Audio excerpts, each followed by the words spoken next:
Greetings to you all in the matchless name of our Lord and Savior Jesus Christ. So today, for today's thought of the day, I'm going to start off with a small incident that happened that I know. So several years ago, one of my uncles bought a new car. It was a car that he wanted for a very, very long time, and he finally got it. So he got it, and he was very happy. So one day, he took this car to the mall, to a shop, and he parked it in front of the shop. When he parked it in front of the shop, right beside his car was a young man's motorcycle. So when this young man came out of the shop and reversed his motorcycle, he accidentally hit my uncle's car. The thing is that there was no cameras, no witness. Nobody noticed the fact that he hit my uncle's car. This young man could have just walked away. He could have said, "Oh, I did not do anything," and he could have just scooted off from the situation. But no, his heart did not allow him to walk away. Instead, he went back to the shop. He asked every single person there if they were the owner of the car. There were quite a lot of shops over there, but he still went to each one of them and asked if it was anyone's car. Finally, when he saw my uncle, he came up to him and said, "Sir, is this your car? I hit it accidentally. I'm very sorry. I spoke to a workshop about this. They will repair your car. I will pay for all its expenses." My uncle immediately forgave him, and even though it was a brand new car, my uncle forgave him, and I was deeply touched by this. So from this incident, we see two perspectives. One is the perspective of my uncle. My uncle decided to forgive him. A very good thing.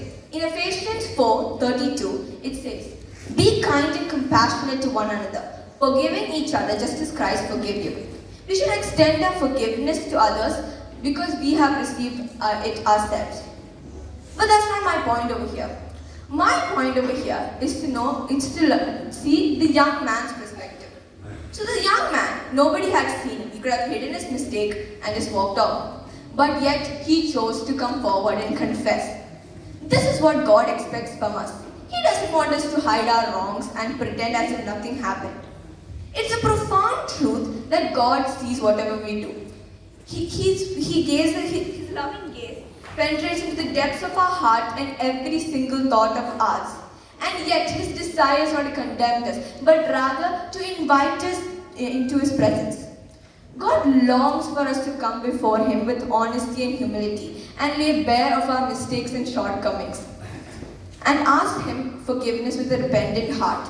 It is in this act of confession that we find mercy in mercy from our loving Father.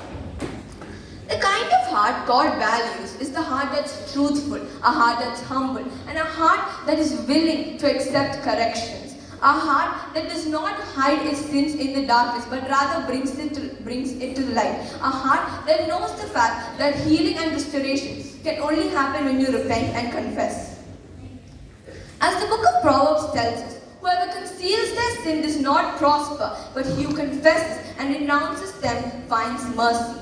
It is the act of acknowledging our faults and turning away from them that we can open ourselves to the abundant mercy and forgiveness of God.